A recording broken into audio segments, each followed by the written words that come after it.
So hello my dear future bankers, welcome back to my channel and welcome back to another video.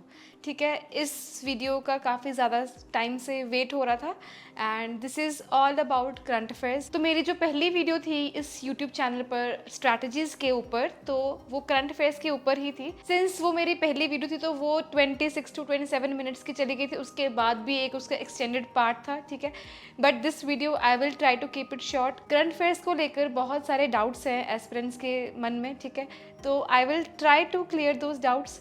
But सबसे पहले मैं आपको अपने sources बता देती हूँ, उसके बाद I will clear your doubts. मैंने टेलीग्राम पर पूछा था आपसे कि मुझे वीडियो रिकॉर्ड करना है, जो भी आपके करंट अफेयर्स के डाउट्स हैं आप मुझे बता दीजिए। तो देयर वर मेनी डाउट्स, मैंने यूट्यूब पर भी वही सेम मैसेज डाला था। जो भी कॉमन क्वेरीज होंगे मैं उनका आंसर करूँगी, ठीक है। तो सबसे पहले अगर मैं अपने सोर्सेज की बात करूँ तो मैंने 3 सोर्सेज फॉलो किए थे, 2 एट अ टाइम, ठीक है।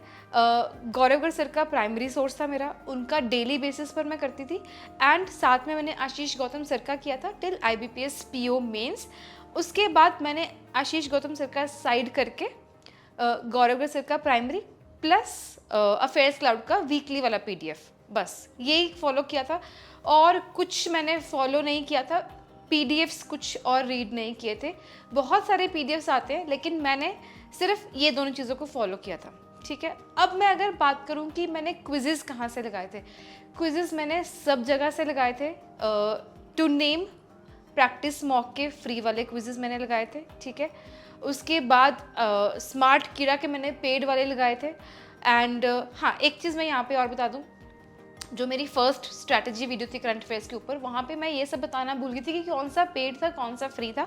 तो मैंने अफेयर्स क्लाउड का भी पेड वाला लिया हुआ था। रीज़न क्योंकि उसमें मुझे वो पूरे क्विजेस भी साथ में मिलते थे। टेलीग्राम पर वैसे फ्री PDFs मिलती हैं आपको वीकली वाली, लेकिन फिर उसमें क्विजेस नहीं मिलेंगे, तो मुझे क्विजेस भी चाहिए होते थे। वो बेस्ट 60 करके 60 MCQs वो भी मुझे चाहिए होते थे, तो इसलिए मैंने पेड वाला वर्जन ले लिया था। ज़्यादा कॉस्टली नहीं था, अराउंड 300-400 रुपीज़ का आया था, ठीक है। तो यार सिंस IBPS PO प्रीलिम्स हमारा आने वाला है तो there is a good news for you, ठीक है। प्रैक्टिस मॉक ने एक अपना IBPS PO प्रीलिम्स का रैंक बूस्टर लॉन्च किया है, काफ़ी नॉमिनल प्राइस पर लॉन्च किया है and also sale is going on. You can use the code modak since Ganesh Chaturthi is going, ठीक है। तो आप लिंक डिस्क्रिप्शन में चेक कर सकते हैं and if you want you can buy the test series. Also आप डेमो भी देख सकते हो, उनके काफ़ी सारे फ्री वाले टेस्ट सीरीज तो रहते ही रहते हैं, ठीक है। उसके बाद जो गौरवगढ़ सर का है वो भी मेरा पेड वाला ही था, उनके सब कोर्सेज मैंने परचेज किए हुए थे, जो भी आते थे वो मैं सब परचेज करती थी। एंड उसके बाद जो क्विजेज की प्रैक्टिस, जैसे कि मैं आपको बता रही थी, प्रैक्टिस मॉक के फ्री वाले क्विजेज करती थी मैं। जो उनके मॉक ड्रिल्स आते हैं वो मैंने पूरे अटेम्प्ट कर दिए थे, ठीक है। उसके बाद तीसरा सोर्स हो गया अफेयर्स क्लाउड का, ठीक है। उसके बाद जो क्विजेज मैंने लगाए थे वो मैंने गौरवगढ़ सर के लगाए थे। उनके बहुत सारे क्विजेज नहीं होते हैं, जितने भी नंबर ऑफ क्विजेज होते हैं दे आर ऑल ऐसे, वो वीकली नहीं होते हैं, ठीक है। पूरा आपका जितना भी पढ़ा है उसके ऊपर बेस्ड होते हैं। The good thing about those quizzes is कि वो पूरा स्टेटमेंट बेस्ड होते हैं, मुझे वो बहुत अच्छे लगते थे। मैं उनको 3 से 4 बार प्रैक्टिस करती थी, ठीक है। And next source was olive board. Olive board का कैसे करती थी मैं, जैसे मेंस का एक पूरा आपको मॉक है ना, उसमें से मैं सिर्फ वो वाला सेक्शन अटेम्प्ट करती थी जो कि करंट अफेयर्स वाला है, ठीक है। क्योंकि उसमें आपको क्या है ना, आपको वीकली प्रैक्टिस होगी आपकी, आपने प्रैक्टिस मॉक से स्मार्ट कीड़ा से सारी वीकली कर ली है। लेकिन अगर आपको पूरे सिलेबस की जितना आपने पढ़ा है जून जुलाई अगस्त सितंबर अक्टूबर, वो तो आपकी पूरे फुल लेंथ मॉक्स में प्रैक्टिस होगी ना। तो मैं full length mocks IBPS PO mains तक तो नहीं देती थी, तो मैं क्या करती थी, ऑलिव बोर्ड का खोलती थी वो फुल लेंथ मॉक और उसमें से सिर्फ करंट अफेयर्स का सेक्शन अटेम्प्ट करती थी एंड देखती थी कि कितना मुझे आता है, ठीक है। तो ये 5 सोर्सेज थे मेरे करंट अफेयर के क्विजेस अटेम्प्ट करने के लिए, और ये सारे क्विजेस मैंने जब मैं IBPS PO मेंस दे के आ गई थी, जब मुझे पता चला कि किस लेवल की प्रिपरेशन मुझे करनी है, तब मैंने ये 5 सोर्सेज फॉलो किए थे, ठीक है। तो यार ये तो थे मेरे सोर्सेज कि मैंने कौन कौन से सोर्सेज को फॉलो किया था अपनी प्रिपरेशन के टाइम पे। ये कोई ज़्यादा सोर्सेज नहीं है, हमें सिर्फ 2 सोर्सेज एट ए टाइम फॉलो करने हैं। वो भी ये होता है कि चलो आप सिर्फ एक भी कर सकते हो, लेकिन थोड़ा सा अपने आप को और प्रिपेयर करने के लिए हम एक सोर्स और रखेंगे, ठीक है। एक प्राइमरी रखेंगे, एक सेकेंडरी रखेंगे, मतलब एक को डेली बेसिस पर करेंगे और एक को वीकली बेसिस पर करेंगे। एंड क्विजेस की प्रैक्टिस कब करनी है ये मैं आपको काफ़ी बार बता चुकी हूँ, दोबारा से बता देती हूँ। क्विजेस की प्रैक्टिस हमें तब करनी है जब हमारा पता होगा, जब हम प्रीलिम्स देके आ जाएंगे कि हमने प्रीलिम्स दे दिया। अभी प्रीलिम्स हम श्योर है चाहे नहीं है, ये हमें डिसाइड नहीं करना है। अब हम रिजल्ट आने का वेट तो नहीं करेंगे ना कि यार अभी रिजल्ट आएगा तो ही मैं क्विजेस की प्रैक्टिस करूंगा। जब रिजल्ट आएगा तब आपका रिजल्ट और मेंस के बीच में हार्डली आपके पास 10 डेज का गैप होगा, ठीक है। तो इसलिए जब आप प्रीलिम्स देके आ जाओगे, जब चाहे वो IBPS PO प्रीलिम्स है, चाहे वो SBI PO प्रीलिम्स है, आपको आते ही क्विजेस की प्रैक्टिस स्टार्ट कर देनी है। डेली बेसिस पर आपको उस हिसाब से अपना टाइम टेबल, अपनी टू डू लिस्ट प्लान करनी है कि आपको क्विजेस करने ही करने हैं, ठीक है। बाकी अगर आपको इन सभी मेंशन सोर्सेज में से कोई भी कोर्स परचेज करना है तो you can use my code TGMAX to avail the maximum discount, ठीक है। तो ये तो हो गए सारे मेरे सोर्सेज कि मैंने कौन कौन से सोर्सेज फॉलो किए थे। तो अभी मैं ना डायरेक्टली क्वेश्चंस के ऊपर जाती हूँ कि आप लोगों ने कौन कौन से क्वेश्चंस में से पूछे हुए हैं, ठीक है। टेलीग्राम में सबसे पहले आपने पूछा है कि please let us know what do use to attempt MCQ, मैंने बता दिया, ठीक है। मैम अब IBPS PO को strategy video, okay. Revise current affairs of Gaurav Garg sir, हाँ ये पूछा है राशि ने एंड काफ़ी लोगों ने पूछा हुआ कि how to revise current affairs on Gaurav Garg sir, ठीक है। तो मैं क्या करती थी, मैं डेली बेसिस पर सबसे पहले सुबह मेरा उठ के मुझे पहले टेबल्स दिखने होते थे, उसके बाद मैं करंट अफेयर्स का एक वीडियो देख लेती थी गौरव गर्ग सर का। और अगर मुझे लगता है कि पेंडिंग है या फिर सर ने अपलोड नहीं किया हुआ, तो क्या होता है ना, सर का जैसे डिले चलता है, कई बार बीच में डिले चलता है, तो हमें उसको कैसे मैनेज करना होता है।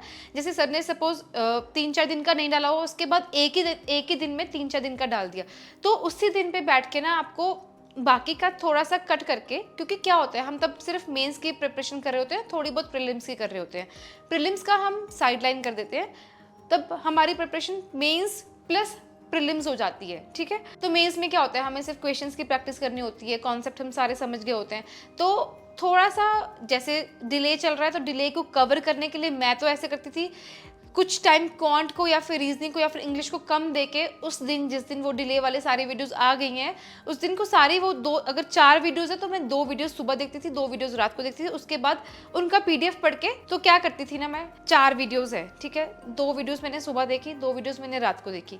लेकिन जो 2 वीडियोस मैंने सुबह देखी थी उनका मैं PDF एक बार रात को रिवाइज कर लिया, ठीक है। ऐसे ही जो 2 वीडियोस मैंने रात को देखी है उनका PDF सुबह उठ के रिवाइज कर लिया। ऐसे ही करके रिवाइज करना होता है। और जैसे सर के बेस्ट 300 वीडियोस भी होती हैं, ठीक है, वो आपको 4 वीडियोस मिलेंगी पर मंथ, ठीक है। तो उसको क्या करना होता है, जैसे सपोज मैंने डेली वाला खत्म कर लिया तो 7th डे आपका आ गया बेस्ट 300, तो आपको क्या करना है, वैसे सबसे अच्छी रिवीजन जो मानी जाती है वो ये होती है, 7 डेज का आपने डेली बेसिस पर किया, ठीक है। उसके बाद संडे को आप चाहे संडे का दिन रख लो, संडे को आपको जो 7 डेज सर ने पूरा करवा दिया उनके PDFs रिवाइज कर लो, बस ऐसे स्कैन कर लो, ठीक है। उसके बाद जो बेस्ट 300 है आप उसके साथ कोई PDF नहीं लेके बैठ सकते, क्योंकि वो तो प्रिंटेड मतलब दूसरी होती है, टाइप्ड वाली होती है, लेकिन जो हैंड रिटन नोट्स होते हैं वो बेस्ट 300 के नहीं होते हैं, ना ही उसके हमें नोट्स बनाने हैं। उसको हमें बेस्ट 300 को जितना ज़्यादा बार आप सुन पाओ उतना ज़्यादा अच्छा है, लेकिन वो तभी आपके लिए बेनिफिशियल है जब आपने पहले का मतलब डेली वाला किया हुआ है, ठीक है।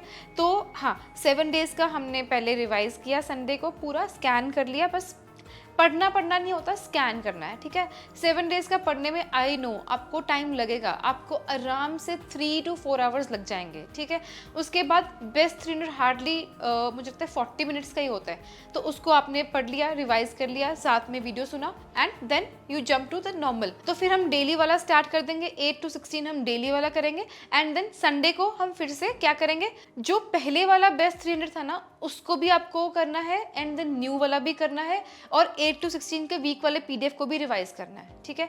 इसको आपको ज़्यादा टाइम नहीं लगेगा, जो आपकी पहली वाली जो 1 to 7 का डेली वाला PDF है उसको भी अगर आप कर पाओ तो इट इज़ गुड, आपको ज़्यादा टाइम नहीं लगेगा, क्योंकि आपने उसकी 2 बार रिवीजन आपकी हो चुकी है ना। तो जब आप 3rd टाइम रिवीजन करो आपको ज़्यादा टाइम नहीं लगेगा, हार्डली 1 आवर लगेगा, ठीक है। तो ऐसे ही कर करके हमें प्रोग्रेसिवली रिवाइज करना है पूरे मंथ का, ठीक है। उसके बाद जिसे हमारा IBPS PO प्रीलिम्स हम दे के आ गए हैं, ठीक है, तो उसके बाद जो आपने मंथ पूरा रिवाइज कर चुके हो, 2, 3, 4 बार आपकी रिवीजन हो चुकी है, उसकी आप क्विजेस देना स्टार्ट कर दो। सपोज आपने जून से या फिर जुलाई से स्टार्ट किया है, आपकी जुलाई की 3-4 बार रिवीजन हो चुकी है, तो अब जुलाई के क्विजेस ना प्रैक्टिस मॉक से, स्मार्ट कीड़ा से, अफेयर्स क्लाउड से, जहाँ से भी आपको मिलते हैं वहाँ से, जैसे 3 जगह से आपको वीकली वाले क्विजेस मिलेंगे, है ना, तो आप तीनों जगह से क्विजेस भी दे सकते हो, ठीक है। तो ये ऐसे ही आपको रिवीजन करनी है। उसके बाद है मेंस शुरू होने वाला है तो जीए कैसे कवर करें पास्ट मंथ्स की, उसकी स्ट्रैटेजी चाहिए। मैंने आपको बता दिया कि आपको साथ साथ में रिवाइज करना है कि संडे संडे आप रख लो, आपको पूरा बेस्ट 300 तो आपके टिप्स पे होने चाहिए। और आपको डेली वाला भी जैसे 1 to 7 वाला आपने पीडीएफ रिवाइज कर लिया, उसके बाद बेस्ट 300 उसी वीक का रिवाइज कर लिया, ऐसे आपको करना है, ठीक है। Ma'am can we rely on one source like daily C and monthly magazine of the same teacher? Yes Vibhu, you can do that, मतलब कर सकते हो। क्विजेस साथ में लगाओगे तो आपको और भी बेनिफिशियल रहेगा, ठीक है। उसके बाद how do you manage to remember points in current affairs? यार हाँ, ये आपने अच्छा क्वेश्चन पूछा है, ब्लेसिंग्स इन डिसगाइज, है ना। मतलब क्या होता है ना, शुरू में तो मुझे भी नहीं पता था कैसे पढ़ना है, लेकिन जैसे जैसे आप पढ़ते जाओगे ग्रेजुअली आपको चीज़ें याद होती जाएंगी। आप जितने ज़्यादा क्विजेस दोगे ना उतना आपके लिए बेनिफिशियल रहेगा। कई बार क्या होता है हमें वैल्यूज़ याद नहीं रहते, लेकिन आप क्विजेस कुछ क्वेश्चंस बहुत इंपॉर्टेंट होते हैं, वो सारे प्लेटफॉर्म की टेस्ट सीरीज कवर करती हैं। तो जब आप सारे प्लेटफॉर्म की टेस्ट सीरीज दे रहे हो तो आपको वो क्वेश्चन सब जगह दिखेगा, आपको वो क्वेश्चन मिनिमम 5 to 6 टाइम्स दिखेगा, आपको खुद से क्वेश्चन वो याद हो जाएगा, साथ आंसर भी, ठीक है। तो यार मैं ये वीडियो यहीं पर एंड करती हूँ, मुझे इस वीडियो को ज़्यादा लॉन्ग नहीं रखना है, तो बाकी के डाउट्स मैं पार्ट 2 में लूँगी। तो see you in the next video very very soon, bye bye.